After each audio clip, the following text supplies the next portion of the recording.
The other thing before we leave old Hollywood that I think is so important is understanding how incredible the character actors were in old Hollywood. Be it Glenda Farrell's one of the better known who played Torchy Blane in a number of series, was Second Banana, Joan Blondell. These are incredible actors. Mhm. And they didn't get the A roles most of the time. They got the B roles or the C roles. But when they were on camera, they literally stole the scenes. And I think the difference in modern movies and modern television shows over classic film is we don't have those character actors anymore. Because if you get into a cab now in most films, you go, I want to go to such and such.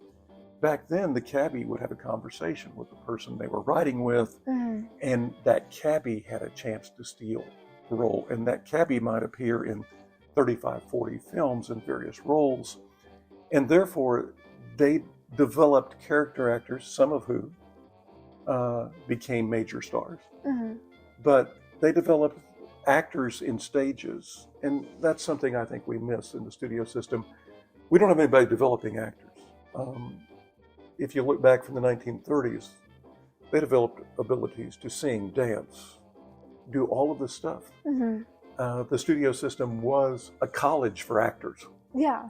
And producers and directors and people who sewed costuming and set designers. I mean, it was an amazing industry that taught all of these people how to do this, and they went from apprentice clear up.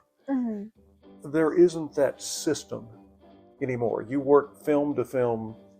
And therefore, modern actors, once they get out of college and away from acting they did in college, really almost teach themselves. Yeah.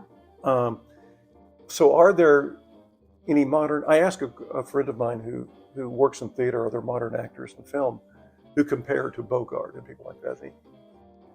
Meryl Streep gets talked about quite a bit, but he said the real person who loses themselves in the role like Bogart did is Tom Hanks.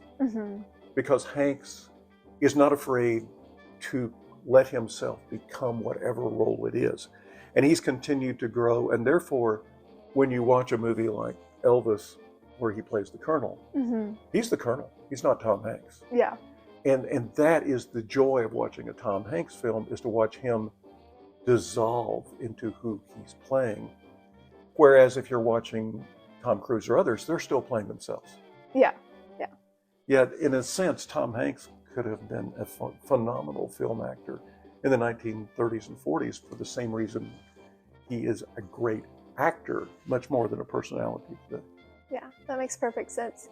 With Tom Hanks, do you know if he did any additional education with acting? I don't, but somebody somewhere has, whether it's self-study of looking at other people and how they did it, being great at something also means that you've got to be humble enough to know that you're not there yet, that you can always grow. And Hanks hits me as an individual who's humble enough to know that he's got quite a bit to learn yet. And therefore, he's continued to grow, he's continued to learn, he's continued to get better.